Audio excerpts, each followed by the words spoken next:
अस्सलाम वालेकुम। इस वीडियो में हम क्यूबन मिसाइल क्राइसिस के बारे में डिस्कस करेंगे।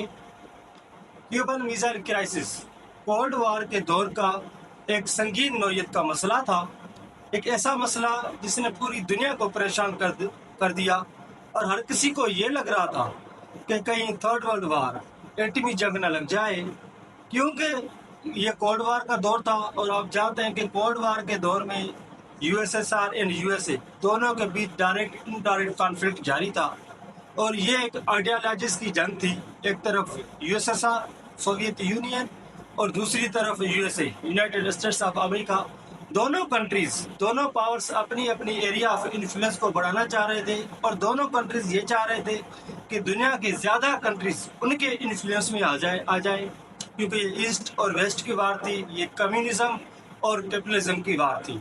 तो दोनों इस रेस में लगे हुए थे कि वो दुनिया के अंदर अपने अलाइज को ज्यादा से ज्यादा अपने अलाइज प्रमोट करें, दूसरे कंट्रीज के साथ अपने ताल्लुकात बेहतर करें ताकि हर ज्यादा कंट्रीज उनकी आइडियोलॉजी को फॉलो करें। और उसके बाद क्या होता है कि 1958 में क्यूबा जो अटलांटिक ओशन में है, कैरेबियन सी के बिल्कुल करीब, अमेरिका के यूनाइटेड स्टेट्स की मेनलैंड के बहुत करीब एक छोटा सा आइलैंड है, वहाँ पे 1958 में रिवोल्यूशन आता है। 1958 से पहले वहाँ पे जो प्रेसिडेंट था या जो डिक्टेटर था वो था बतिस्ता।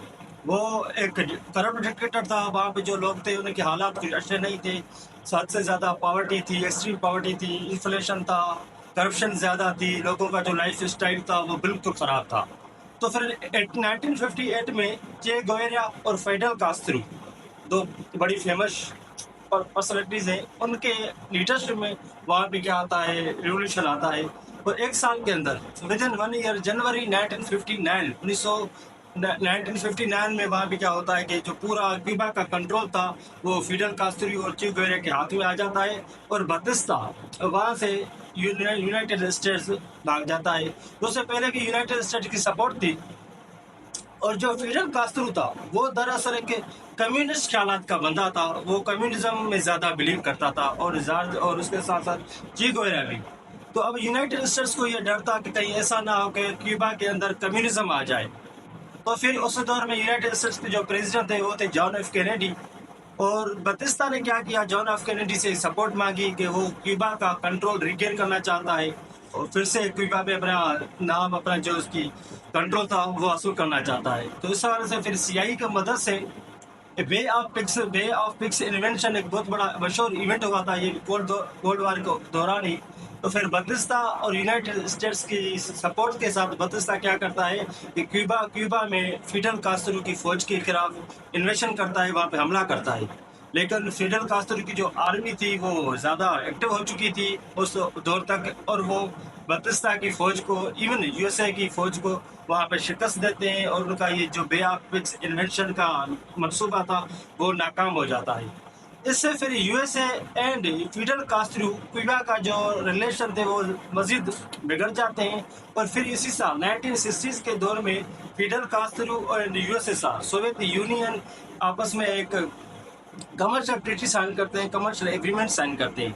और जाहिर सी बात है ये यूएसए के लिए तो अनबिलीवेबल बात थी कि ऐसा कंट्री जो बिल्कुल उसके करीब हो और वहाँ कम्युनिज्म आ जाए। और ये बात यूएसएसआर के लिए, सोवियत यूनियन के लिए तो बहुत बेनिफिशियल थी कि उसे बिल्कुल यूएसए के करीब एक ऐसा मुल्क मिल गया है जहाँ पे वो कम्युनिज्म आइडियोलॉजी को प्रमोट कर सकता है। और फिर इससे पहले क्या था कि 1960s में, 1960 की दहाई में यूनाइटेड स्टेट्स ने क्या किया कि अपने कुछ न्यूक्लियर वेपन्स को तुर्की के अंदर डिप्लॉय कर दिया। उन्होंने डिप्लॉय क्यों किया कि उस वक्त एक तो क्लैश था यूएसएसआर के बीच में, तो हो सकता है उन्होंने इसलिए किया कि यूएसएसआर के खिलाफ कोई थ्रेट पैदा किया जा सके ताकि यूएसएसआर को खौफ हो कि भाई मेरे तुर्की के अंदर यूएसए ने अपने वेपन्स रखे हैं और किसी भी वक्त वो अटैक कर सकता है, या सिर्फ एक थ्रेट था या उनका हमला करने की कोई इंटेंशन थी, तो ये नहीं कहा जा सकता श्योरिटी के साथ। लेकिन अब यूएसएसआर भी यही चाह रहा था कि उनको कोई ऐसी लैंड मिल जाए यूएसए के करीब जहाँ पे वो अपने न्यूक्लियर, अपने मिसाइल वहाँ पे रख सके, डिप्लॉय कर सके।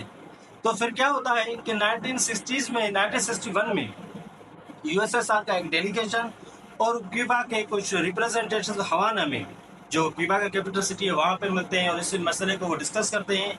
और क्यूबन गवर्नमेंट यूएसएसआर को परमिशन देती है कि वो अपने न्यूक्लियर मिसाइल्स क्यूबा के अंदर इंस्टॉल करें।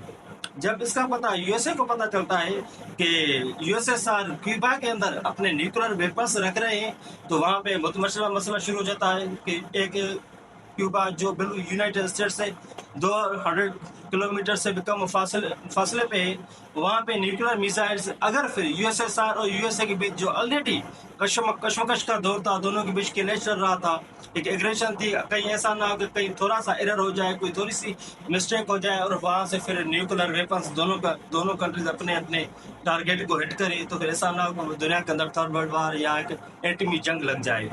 तो ये एक बहुत संगीन मसला था और पूरी दुनिया इससे हरास में खौफ में थी कि कहीं बाकी ऐसा ना हो जाए। और फिर यही किया कि यूएसएसआर ने अपने न्यूक्लियर मिसाइल वहाँ पे भेजना शुरू किए।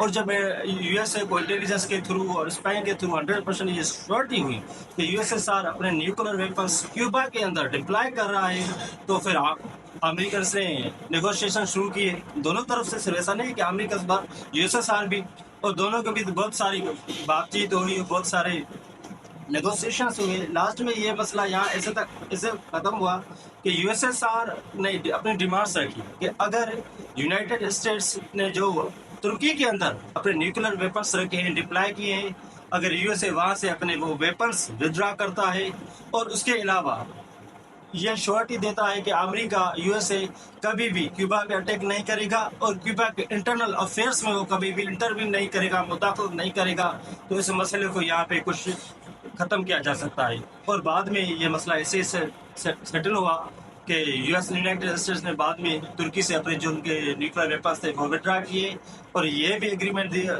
ये भी प्रोमिस किया कि वो कभी भी क्यूबा पे अटैक नहीं करेगा और उसके साथ साथ वो क्यूबा के इंटरनल अफेयर्स में भी कभी मुदाखलत नहीं करेगा। लेकिन जो क्यूबा था वो ये चाह रहे थे कि ये जंग हो, जो एक्सपर्ट्स कहते हैं, क्योंकि यूएसए और क्यूबा के हालात बहुत ख़राब हो चुके थे। लेकिन उसके बाद जब ये मसला सेटल आउट हो गया और यूएसएसआर ने भी अपने जो वेपन्स थे क्यूबा से विड्रॉ किए, वापस चले गए, और फिर यूनाइटेड स्टेट्स ने भी तुर्की से अपने वेपन्स विड्रॉ किए, तो बाद में क्यूबा और यूएसएसआर के जो ताल्लुकात थे वो काफ़ी ख़राब हुए। और बाद में लेकिन ये मसला 1962 में हुआ था और 1962 में ये मसला फिर ऐसे ही ख़त्म हुआ। और ये इसलिए बहुत संगीन किस्म का नोयत का मसला था कि दोनों कंट्रीज़ ने अपने अपने न्यूक्लियर हेड से, अमेरिका ने ये तुर्की के अंदर और यूएसएसआर सोवियत यूनियन ने क्यूबा के अंदर रखे थे। अब यहाँ पे एरर की गुंजाइश ज़्यादा थी, अगर कहीं से थोड़ी मिस्टेक हो जाती, कोई भूल हो जाती, तो न्यूक्लियर वार तो पक्की थी। और जो थर्ड वर्ल्ड वार होनी थी फिर तो वो तो उसमें तो न्यूक्लियर वेपन्स यूज़ होने थे, क्योंकि यूएसएसआर और अमेरिका दोनों के पास न्यूक्लियर वेपन्स थे। अगर न्यूक्लियर जंग हो जाती तो फिर ज़ाहिर सी बात है दुनिया के अंदर कुछ नहीं रहता। तो इसलिए ये एक बहुत संगीन किस्म का मसला था जिसे हम कोल्ड वार के दौर का क्यूबन मिसाइल क्राइसिस के नाम से जानते हैं। ठीक है, और I think this video will be more informative for all of you. आपको कुछ ना कुछ ज़रूर सीखने को मिला होगा और इंशाल्लाह हम दूसरे टॉपिक्स पे इस और वीडियो में बात करेंगे। तब तक के लिए खुदा हाफिज़। Thank you.